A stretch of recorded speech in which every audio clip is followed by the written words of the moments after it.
E aí pessoal, tudo bom com vocês? O meu nome é Alden de Carvalho, esse aqui é o meu canal, que é o canal do Alden, e hoje nós vamos dar prosseguimento à nossa resenha da história da filosofia do Giovanni Reale e do Dario Antiseri.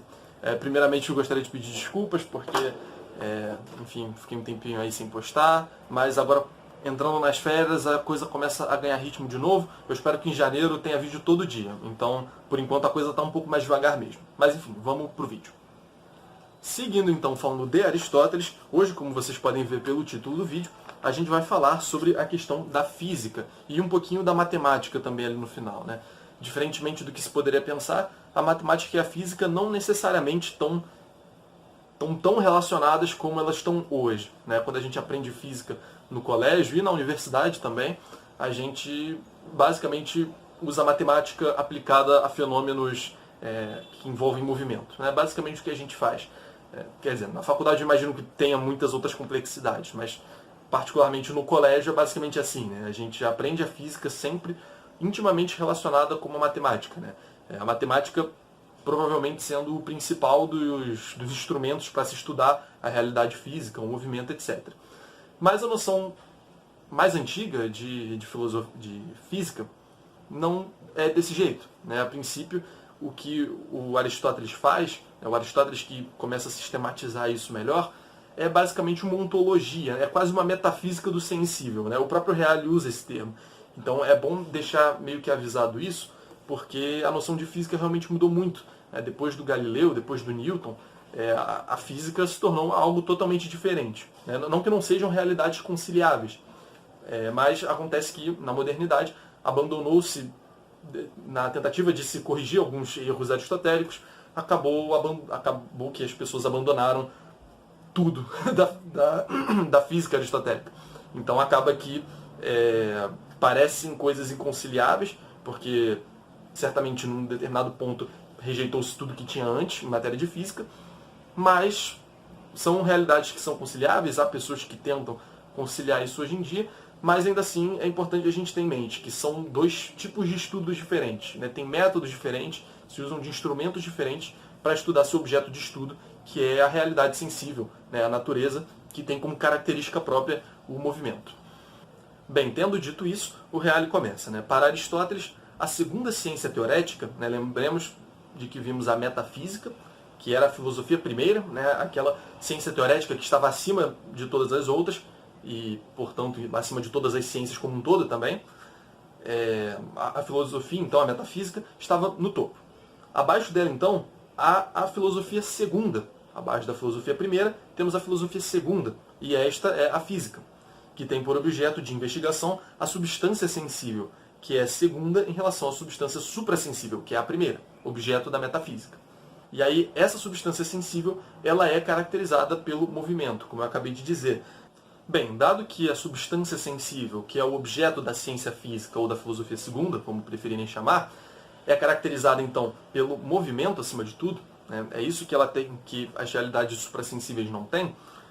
Então, cabe a gente definir o que é o movimento, né? Se a gente quer estudar essa realidade, é necessário que a gente defina o que é um movimento. Inclusive, aí a gente já consegue notar que talvez a física, como a gente aprende no sentido matematizado, está muito mais preocupado em descrever como o movimento acontece do que propriamente em definir o movimento.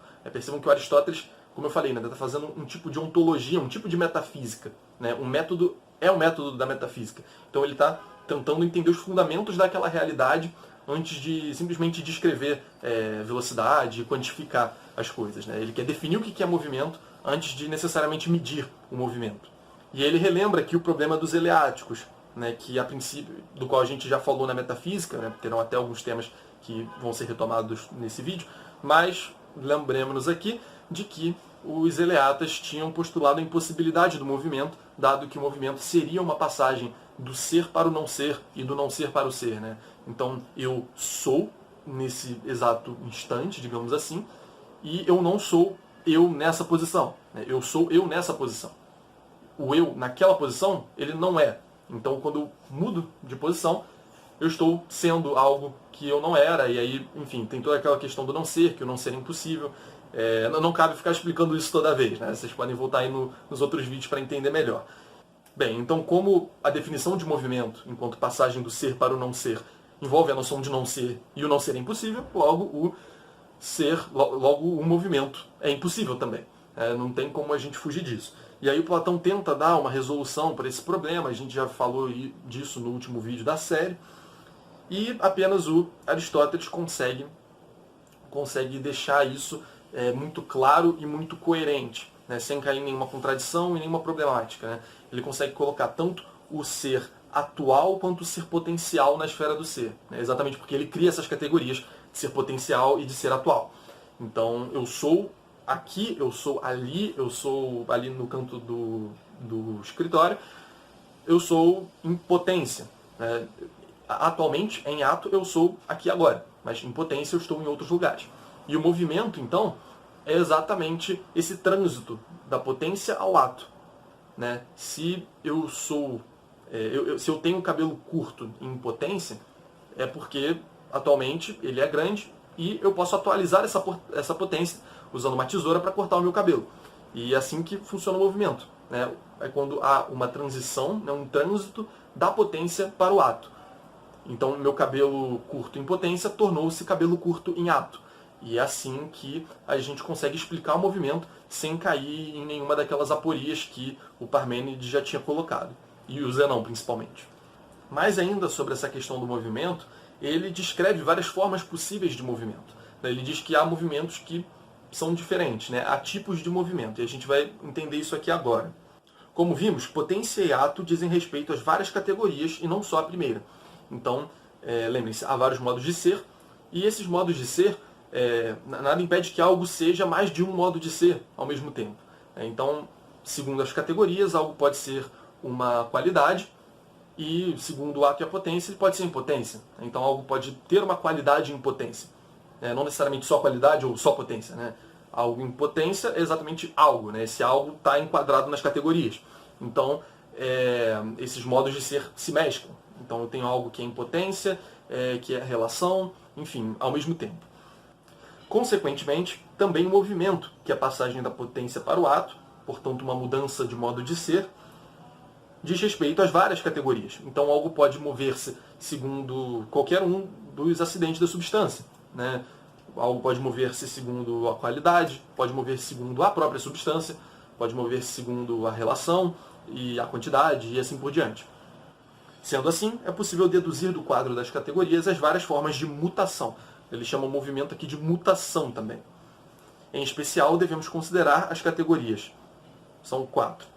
O movimento segundo 4 categorias em especial. Da substância, da qualidade, da quantidade e do lugar. O movimento da substância, né, do ponto de vista da substância, ou seja, algo é uma substância e torna-se outra substância, a gente pode chamar de geração ou de corrupção, né? Quando uma substância vem a ser ou quando uma substância deixa de ser, né? E torna-se outra substância. Então, aí a gente tem um movimento de geração e de corrupção, né? que é o movimento mais básico, né? É aquele que suporta todos os outros acidentes. Se eu digo que uma pedra veio a tornar-se uma estátua, por exemplo, é uma mudança mais fundamental. Do que se eu digo que a cor dela mudou. Como, enfim, a gente já falou um pouco dessa hierarquia das categorias. Então, movimento de geração e de corrupção segundo a substância. E agora, em segundo, a gente também pode falar de um movimento segundo a qualidade, que é um movimento de alteração. Então, algo azul passa a ser vermelho, algo áspero passa a ser liso. Aí tem uma questão qualitativa que está mudando. Podemos também conceber uma mudança segundo a quantidade, que é o que a gente chama de aumento e diminuição. Né? Então, algo é maior quanto mais ele é, né, em questão numérica, de quantidade, e menor segundo também a quantidade. Né? Então, quando algo aumenta a sua quantidade, aumenta a sua categoria de quantidade, a gente fala que ela sofreu um aumento. E o contrário é a diminuição. Esse é o terceiro tipo de movimento, segundo a quantidade. E, em quarto lugar, nós temos o movimento do lugar, que o Aristóteles chama de translação, né? Que é como a gente entende o movimento geralmente. Né? Quando a gente comenta movimento, a gente tende a entender o movimento local. Né? Então, eu estou me movendo. Né? Estou me movendo. Agora, se algo troca de cor, vamos supor uma maçã que que uma fruta qualquer que esteja presa na sua árvore, ela é verde e começa a ficar madura, vermelha. A gente tende a não considerar isso um movimento. Claro que se a gente para pensar um pouco, a gente até considera, né? A gente não diz que não é movimento. Mas é algo um tanto contraintuitivo, né? A gente não pensa nisso num primeiro momento. Mas o Reale vai até colocar aqui um vocabulário um pouco mais específico, né? Ele vai dizer aqui que mutação é o termo genérico, que se aplica a todas essas 4 formas de movimento. Então, o que eu estou chamando de movimento aqui, coloquialmente, né, para ficar mais fácil de entender, a gente pode chamar tecnicamente de mutação. Então, tudo isso que eu falei agora é mutação. Mutação segundo a substância, mutação segundo a quantidade, a qualidade e o lugar. Essas 4 são mutações. É o termo mais genérico possível para a gente se referir a esse tipo de transição do ato para a potência, da potência para o ato. Já movimento é termo que designa genericamente as últimas 3, especificamente a última, né? Como eu falei, a gente fala em movimento, a gente culturalmente tende a entender o movimento do lugar. Então, para não haver confusão, mais fácil a gente chamar o movimento geral de mutação e movimento a gente colocar para essas últimas 3, né? Principalmente para a última, né? Que é a do lugar, como eu acabei de dizer. Bom, e para fechar essa questão do movimento, cabe mencionar que, talvez até soe um pouco óbvio, a substância suprassensível e e as outras substâncias que movem os planetas, né, dos quais a gente já falou lá no último vídeo, eles em si não têm nenhum movimento, né, não tem nenhuma necessidade de mover-se. Né, tanto pela natureza própria do primeiro motor imóvel, né, a gente precisa conceber o primeiro motor como imóvel, mas também pela própria natureza do movimento, né, porque o movimento é trânsito do ato à potência. E a gente viu que o primeiro motor imóvel é ato puro. Logo, se ele não tem potência, não pode mover-se, já que potência é uma condição sine qua non para haver movimento. Então, não faz sentido nem pela ideia de movimento, nem pela ideia do primeiro motor imóvel e das substâncias que não são dotadas de matéria, né? Lembremos de que a matéria ela é associada à potência e a forma ao ato, né? A forma concede ato à matéria e a matéria permite essa mutabilidade, né? A forma por si mesma não muda, né? A forma do cavalo, a forma da mesa, essas coisas que dão a natureza própria da coisa permanecem iguais. Elas só mudam quando há um substrato material, né, que concede a potência a essas realidades e permite a mutação. Bem, considerando todas essas reflexões a respeito da natureza do movimento, de como ele funciona, do que ele pressupõe, dos modos de ser, enfim, é necessário a gente tentar entender a partir disso o que é o espaço, o que é o lugar, em outras palavras, no final dá no mesmo, e o que é o tempo. Que são 2 noções que, enfim, não dá para falar em movimento sem elas, né? Elas estão intimamente relacionadas à natureza do movimento, e o Aristóteles vai encontrar algumas dificuldades para definir tanto espaço quanto tempo. E aí a gente vai entrar agora numa discussão bem complicada, mas eu espero conseguir me fazer claro na medida do possível.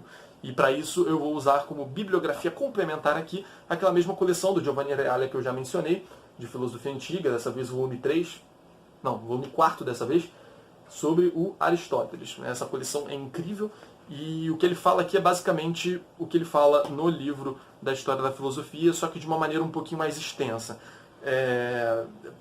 A impressão que eu tenho é que no manual mesmo de História da Filosofia, ele pega isso aqui, corta alguns pedaços e junta assim, e deixa um pouco mais compacto. Então aqui eu acho que tem uma clareza muito maior. Fica a recomendação, essa coleção é muito boa, comprem, né? Bem, a primeira observação que o Reale faz aqui acerca, o primeiro passo que ele dá, melhor dizendo, para a gente poder chegar a uma definição de espaço é a seguinte: os objetos não estão no não ser, que não existe, mas estão em um onde, ou seja, em um lugar, que é algo que existe. Imagina se as coisas estão num lugar que não existe.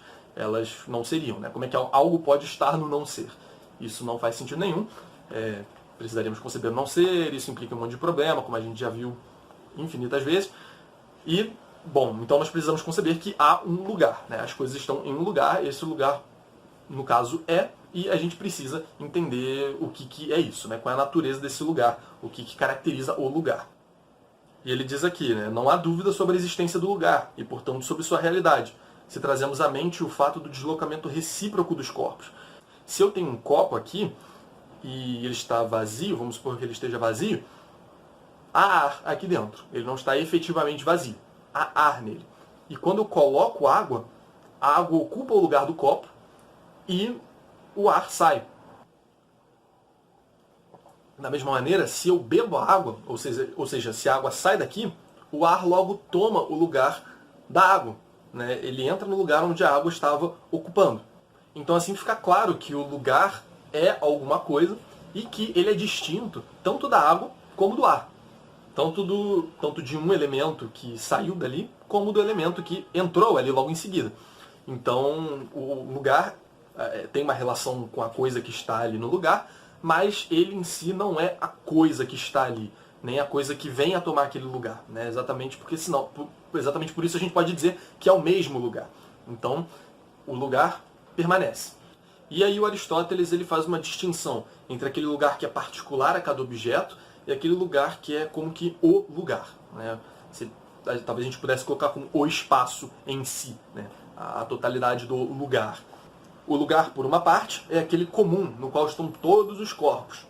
Por outra, é aquele particular, no qual imediatamente está um corpo. Então eu tenho o meu lugar, o livro tem o lugar dele, né, um lugar que está mudando agora. Então, cada corpo individual tem um lugar, mas também é possível que a gente fale no lugar. E se o lugar é aquilo que imediatamente contém cada corpo, ele será então um certo limite. Pensem o seguinte, está aqui o livro, ele ocupa um lugar. O lugar, a gente pode dizer que ele é o limite desse corpo. E ele pode... Porque pensem o seguinte, se não houvesse limite, ele estaria em todo lugar. Pensem, há uma limitação aqui, né, uma limitação da qual a gente vai falar um pouco melhor depois, mas que, sem a qual, esse livro não teria limite. Né? Meio óbvio isso, mas ele teria extensões indefinidas, né, se ele não tivesse um limite. Então, o lugar parece ser exatamente esse limite. Né? Quando a gente fala em lugar, a gente parece se referir exatamente a esse limite, né, ao que contém a coisa. O lugar, então, é o que contém o objeto do qual é lugar. E não é nada da própria coisa que ele contém. Então, ele não é o livro. Né? O lugar não é o livro. O lugar é o lugar do livro, mas não é o livro. Então, se a gente une essas duas caracterizações que ele deu, a gente chega à conclusão de que o lugar é o limite do corpo continente, enquanto este é contíguo ao conteúdo. Essa não é a definição final ainda, mas vamos se reter um pouco nela.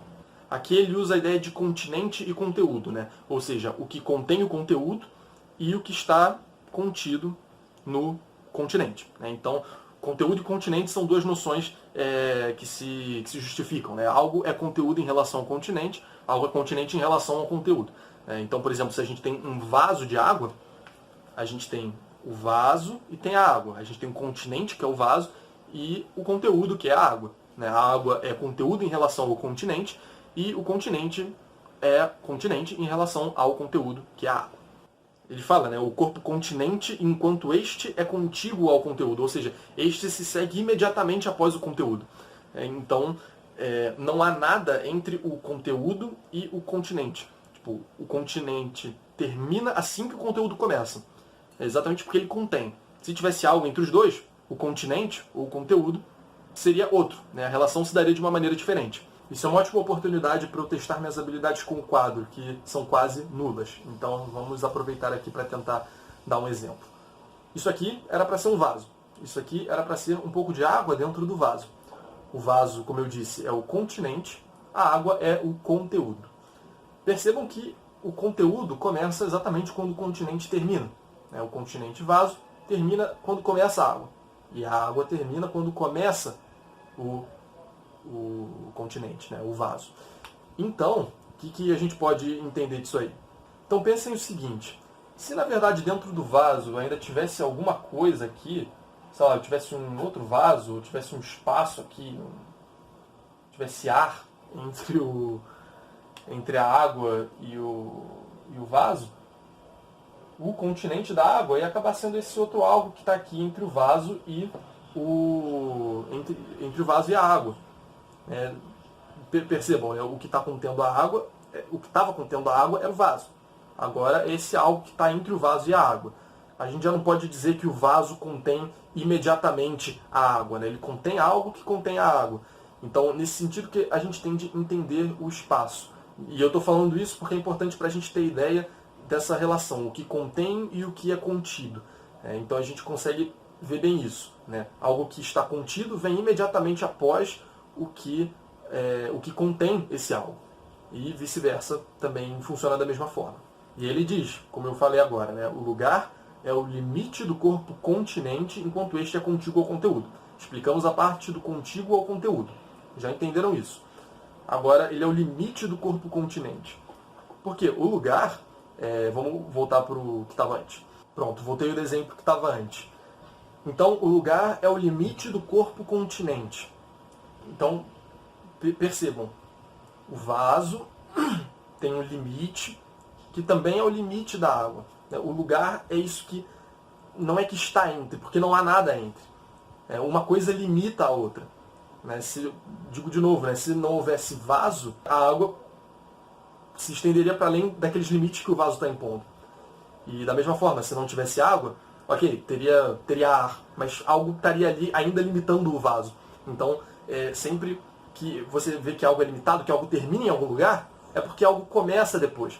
Então, nesse sentido, o lugar é o limite do continente, porque precisa exatamente limitar o conteúdo. E aí, tanto o continente como o conteúdo se limitam. O onde de um pode ser explicado em relação ao onde do outro.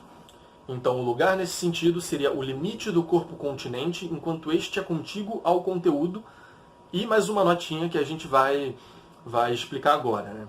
Por último, o Aristóteles esclarece ainda que o lugar não deve ser confundido com o recipiente.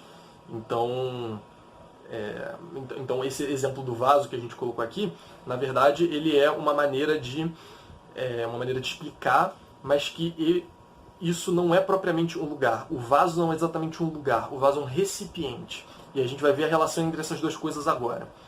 O lugar não deve ser confundido com o recipiente. O primeiro é imóvel, o lugar. O lugar é imóvel. Enquanto o segundo, o recipiente, é móvel. Poder-se, em certo sentido, dizer que o lugar é o recipiente móvel, enquanto o recipiente é um lugar móvel. E aí o Aristóteles explica isso exatamente com o exemplo do vaso, mostrando que o vaso não é um lugar. O vaso é um recipiente, apesar de ele servir como ilustração disso que a gente quer dizer. Diz Aristóteles que, e como o vaso é um lugar transportável, assim também o lugar é um vaso que não se pode transportar. Por isso, quando alguma coisa está dentro de outra, move-se e torna-se uma coisa movida, como uma nave num rio. Ela serve-se do que a contém como de um vaso mais do que como de um lugar. O lugar, ao invés, é imóvel. Por isso, todo o rio é lugar, porque o todo é imóvel. Bem, pensem o seguinte. Se o vaso fosse o lugar da água, nesse exemplo mesmo, tem um vaso com água dentro. Se a gente pudesse dizer que o vaso absolutamente é o lugar da água, se o vaso movesse, se eu pegasse meu vaso cheio de água e levasse daqui até o canto do quarto, a gente não poderia dizer que a água se moveu. Porque os limites da água continuam ainda limitados pela mesma coisa, tá entendendo? O continente da água continua igual. Então, a gente teria um problema aí, né? Porque o vaso pode ser transportado. Mas se o vaso é o lugar da água, e continuou o mesmo em relação à água, então a água não moveu-se. Em termos de física moderna, a gente poderia colocar desse jeito, né? Que a água está em repouso em relação ao vaso.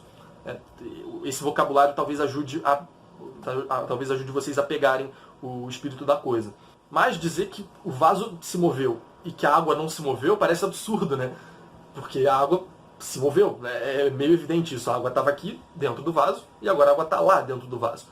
Em relação ao vaso, ela pode não ter mudado, mas em relação a algo, ela mudou. E que esse algo é o lugar. O vaso é apenas o recipiente. É um lugar móvel. E o lugar é um recipiente móvel. Então, percebam aí, as duas noções se explicando. Isso é muito interessante. E aí, por fim, então, a gente acrescenta essa última nota, que é a nota da imobilidade. O lugar é imóvel. E as coisas movem-se nesse lugar exatamente porque o lugar é imóvel. Então, se algo está contido em outra coisa mais imediatamente, digamos assim, tá? A gente pode dizer que, mesmo que esse algo tenha se movido e que o entorno dele tenha continuado sendo o mesmo, né, ele tenha continuado sendo limitado pelas mesmas coisas, essa coisa moveu-se, sim. Houve movimento de translação, né, para usar o vocabulário aqui do Aristóteles. A coisa mudou de posição, mas mudou de posição não em relação àquele continente que a gente chama de recipiente, mas em relação ao continente que a gente chama de lugar. Portanto, o lugar é o primeiro limite imóvel do continente. Então essa é a definição. Primeiro limite imóvel do continente. Essa é a definição que o Aristóteles dá para o movimento, que é a noção que vai ser dada pela Idade Média também. Na Idade Média a gente vai ter essa fórmula, só que em latim, que vai ser dada, né? É terminus, acho que está por aqui, né? Terminus continentis immobilis primus. É uma fórmula da Idade Média que vai perpassar aí por vários anos ainda. Então é bom que se entenda isso direito, apesar de parecer difícil, é difícil, mas é bom que a gente tenha isso claro na nossa mente. Né? Como eu falo em outros vídeos, é bom que a gente pegue essa noção, assim, essa frase, e tente olhar para a realidade, ver se aquilo funciona, né? Entender em que sentido o autor tentou pensar aquilo. Porque aqui a noção de limite, né, é uma noção que para a gente hoje em dia talvez até seja um pouco estranha, né? A noção de limite, de continente, enfim. Essas noções muitas vezes podem ser um pouco novas, um pouco ambíguas para a mentalidade moderna, mas a gente com o tempo tende a fazer esse esforço, né, para tentar entender o que o cara estava pensando quando ele escreveu isso. Bem, sobre o espaço, tem só mais uma coisinha que ele fala aqui, né, sobre essa questão do lugar e tudo mais. A definição já está pronta, foi essa mesma, mas ele vai falar aqui sobre a questão do vazio. Ele vai comentar que da definição de lugar segue também a impossibilidade do vazio.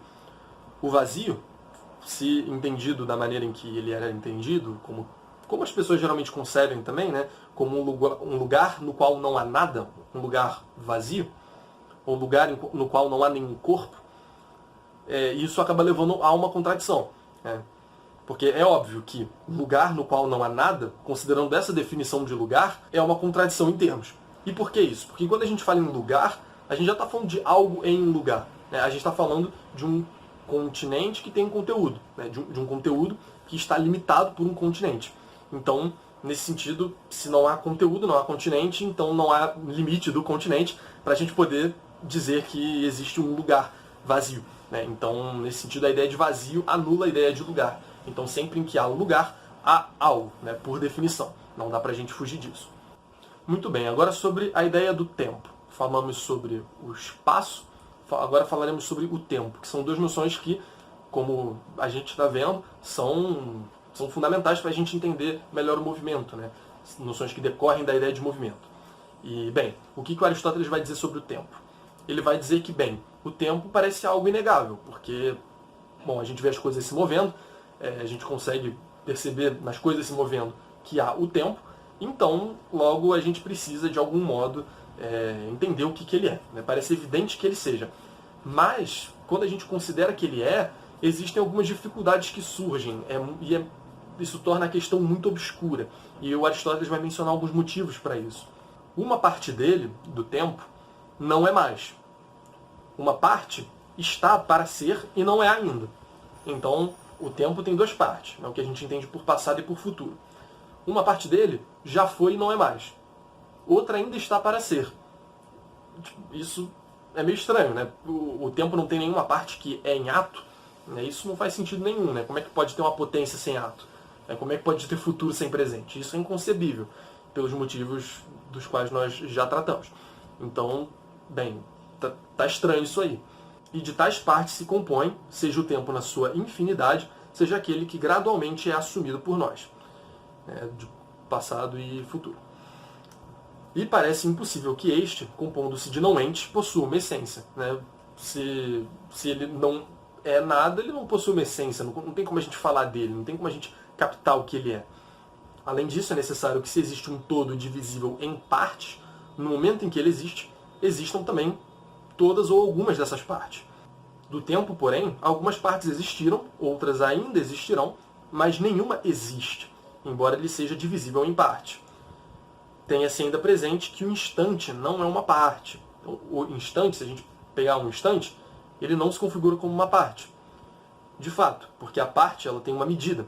e o todo deve resultar composto de partes, enquanto o tempo não parece ser um conjunto de instantes. A gente não parece conseguir quantificar isso. Bom, considerando essas dificuldades todas tremendas, como é que a gente faz então, né? Como é que a gente chega a compreender melhor o que é essa realidade do tempo que se apresenta a nós tão evidente, mas tão problemática ao mesmo tempo? Aristóteles tenta resolver o mistério em função de dois pontos de referência, o movimento e a alma. Então, sem alma e sem movimento, parece que não dá para a gente conceber a ideia de tempo. E aí ele faz algumas observações acerca disso. Contudo, o tempo não é movimento e mudança, mas ele implica essencialmente movimento e mudança. A existência do tempo não é possível sem a mudança. Quando de fato não mudamos nada dentro da nossa alma e não percebemos qualquer mudança, parece-nos que o tempo absolutamente não passou. Então é a mudança que permite que a gente entenda que há o tempo. Sem mudança, a princípio não haveria tempo. E dado que o tempo implica tão estritamente o movimento, pode ser considerado uma afecção ou propriedade dele.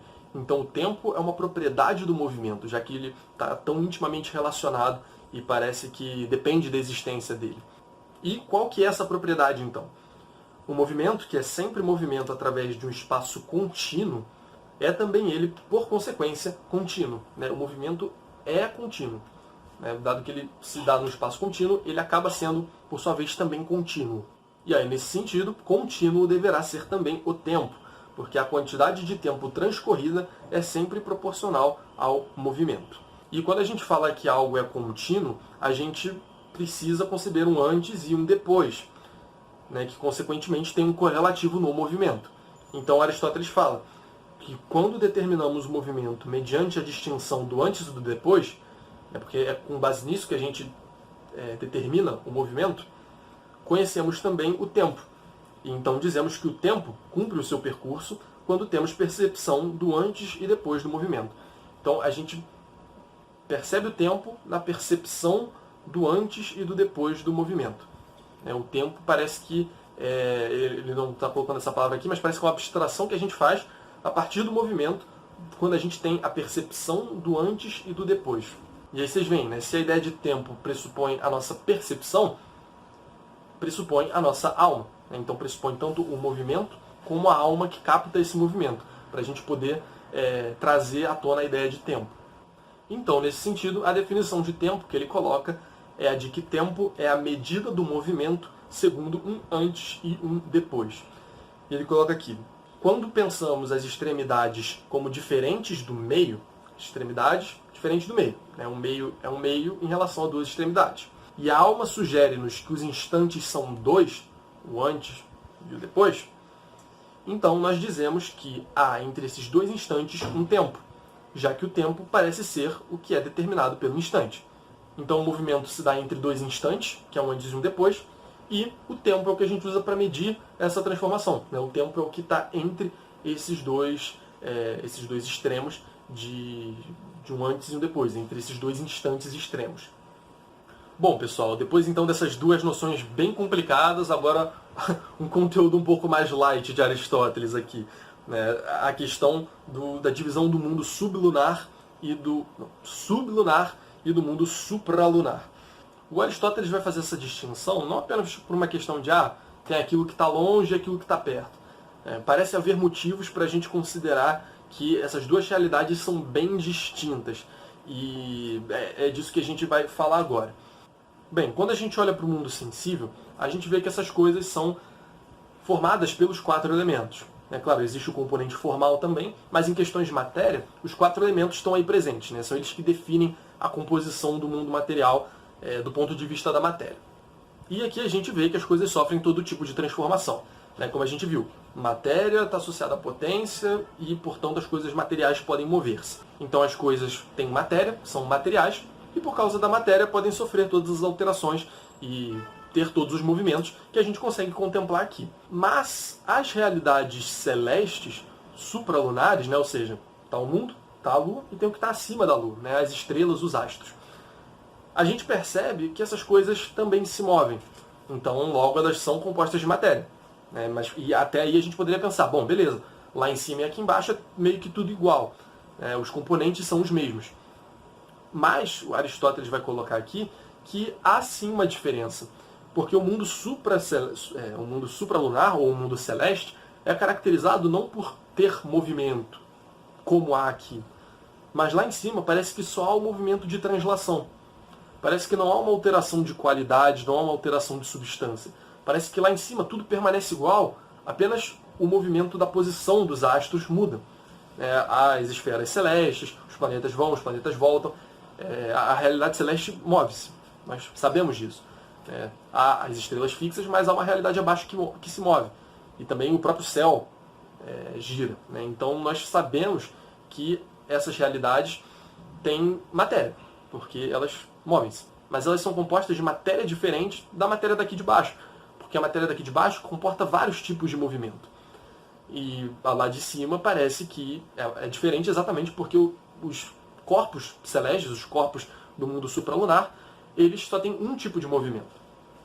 Então eles devem ser compostos, logo, de uma matéria mais perfeita, de uma matéria que não é um dos 4 elementos, nenhuma combinação deles, nem nada do tipo. Então a matéria dos astros deve ser diferente da matéria da Terra e do nosso mundo aqui sensível.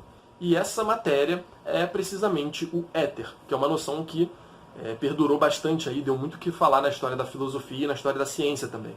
Então é isso, é uma matéria que é mais perfeita, né, porque tem menos potência, mas que ainda tem alguma potência, qual seja a potência da translação, a potência de alterar o seu lugar. E além dessa distinção, ele também vai notar o seguinte, os corpos materiais, os elementos que compõem, a matéria que compõe os corpos daqui de baixo, do mundo sublunar, eles são todos retilíneos. O movimento deles, melhor dizendo, são todos retilíneos, os movimentos de cada um dos elementos. Isso aqui cabe uma explicação melhor agora. O Aristóteles tem uma teoria chamada, que de maneira geral a gente se refere por a ideia do lugar natural, que é exatamente que o fogo, por exemplo, então temos 4 elementos: fogo, ar, água e terra. Quando a gente fala do fogo, o fogo sobe. Por quê? Porque ele tem um lugar natural que é para cima. O para cima, para Aristóteles, é absoluto. E esse é o lugar do fogo. Por isso que quando faz-se fogo, quando o fogo surge, ele tende para lá imediatamente. E aí desses 4 elementos, os que são leves, eles sobem, e os que são pesados, eles descem. Eles tendem cada um ao seu lugar natural. Os leves, a gente chama leves exatamente porque o lugar natural deles é para cima, então eles sobem. E nós chamamos os pesados exatamente de pesados porque tendem para baixo, porque o lugar natural deles é para baixo.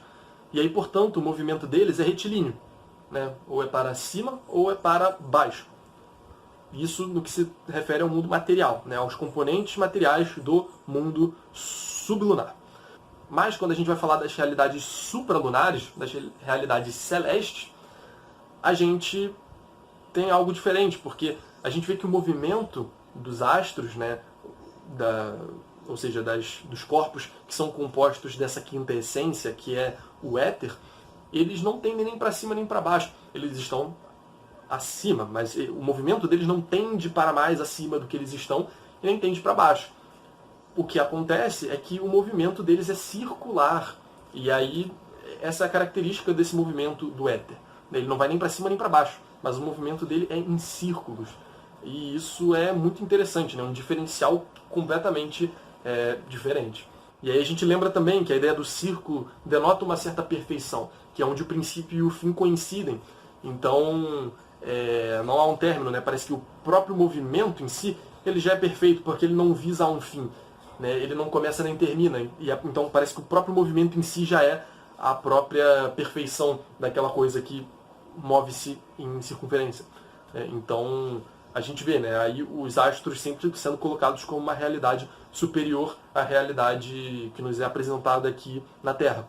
Bom, por fim, é uma parte bem pequena do vídeo, falar um pouco sobre a matemática na concepção de Aristóteles. Não foi um autor que se dedicou a pensar muito sobre a matemática, Certamente ele se diferencia bastante do Platão também por causa disso, porque o Platão ele chegou até a colocar uma placa, como já falamos, lá na academia dele. Ele colocou uma placa dizendo: só entre quem for geômetra, ou não entre se não for geômetra, alguma coisa assim. Mas a ideia é de que você precisa saber trabalhar com números para poder ser um filósofo. né? E aí a gente lembra daquela noção do Platão de que as realidades matemáticas, né, os entes matemáticos, estão em algum lugar entre o sensível e o inteligível, né? Na verdade, eles são inteligíveis, só que não são como as formas, estão indo um pouco abaixo. Então, nesse sentido, eles estão no meio do caminho ali. E aí, enfim, exatamente porque estão no meio do caminho, contemplá-las é sempre um convite para contemplar o que está acima delas. Então, a gente acaba conseguindo, através da matemática, contemplar as realidades superiores, e o que torna, no final das contas, a matemática como uma matéria indispensável e muito boa, muito frutífera para o filósofo, dentro da concepção do Platão. Mas, quando a gente vai falar de Aristóteles, o mundo suprassensível não existe desse jeito. Então a matemática parece que, nessa transição Platão para Aristóteles, parece que fica meio sem lugar, né? Pô, o que a gente faz com matemática? Onde é que ela encaixa agora? E aí, eis a solução aristotélica. Os objetos matemáticos não são entidades reais, ou seja, que possuem existência própria, que existem separadas das coisas, né? Que existem por elas mesmas, melhor dizendo. Mas tampouco algo de irreal. Então elas existem, mas elas não são reais como as coisas concretas são reais. É como o Platão concebia, né? O Platão achava que existiam os entes matemáticos por si mesmos. Então, como as ideias existiam por elas mesmas. Apesar de eles estarem abaixo, eles tinham uma existência autônoma. Mas Aristóteles vai dizer, não. Eles existem potencialmente nas coisas sensíveis, sendo que a nossa razão os separa pela abstração. Então, eles separados só existem na nossa cabeça. Então, eles separados das coisas só existem na nossa cabeça. Na realidade, eles existem em potência nas coisas. Você pode moldar algo para que seja mais ou menos um triângulo, uma linha, né, uma outra forma geométrica de 3, 2 dimensões. Então, você consegue, nesse sentido, cada vez mais se aproximar dessas figuras, mas elas não estão em ato na realidade. Não existe o triângulo na realidade. Elas existem, essas formas, né, o triângulo e o número de maneira geral, 1, 2, 3, existem potencialmente nas coisas. Eu posso pegar algo e dividir em 1 em 2, dividir em 3 em 4, em 5 em 6, em quantos eu quiser. Mas ainda assim isso acaba sendo uma propriedade da coisa, né? Isso está na coisa, não está separado dela. A gente já mencionou aqui em alguns outros vídeos, né? Tem até um corte muito maneiro aí, vocês podem dar uma olhada no canal, sobre a insuficiência das ciências particulares. Eu vou linkar no bagulhinho aqui em cima. E lá eu falo, né? A quantidade, né? A matemática, na verdade, trata de apenas uma categoria do ser, que é precisamente a da quantidade. É a da relação também, a gente poderia colocar. Mas, enfim, ou seja, né? A substância que tem a quantidade, que tem a relação. A quantidade não existe separada. Então aqui a gente fazendo essa ponte com a teoria da substância e das categorias do próprio Aristóteles. E aí, ao meu ver, isso já está completamente resolvido, está lindo e maravilhoso, muito bem fechadinha aí a teoria do Aristóteles. Bom, pessoal, esse foi o vídeo. Eu achava que o vídeo da metafísica ia ser difícil de entender, mas eu acho que esse aqui talvez tenha ficado mais. Essas noções de tempo e espaço são complicadas para a nossa cabeça de hoje. Para deles eu imagino que também fosse, mas para a gente é muito mais complicado, principalmente porque a gente tem muitas noções muito mais modernas disso já enraizadas na nossa cabeça. Então a gente precisa abrir mão de algumas coisas e tentar fazer o caminho de novo. O que nunca é fácil, como eu sempre digo, né? Eu não pretendo que vocês entendem 100% vendo esse vídeo. É algo que a gente tem de ficar um tempo pensando. Eu mesmo demorei muito tempo para conseguir entender. Então, é basicamente isso, pessoal. Muito obrigado. Não se esqueçam de deixar o like. Podem favoritar também, acho que é importante. Divulguem para quem vocês já acharem que possa se interessar. E é basicamente isso. Valeu!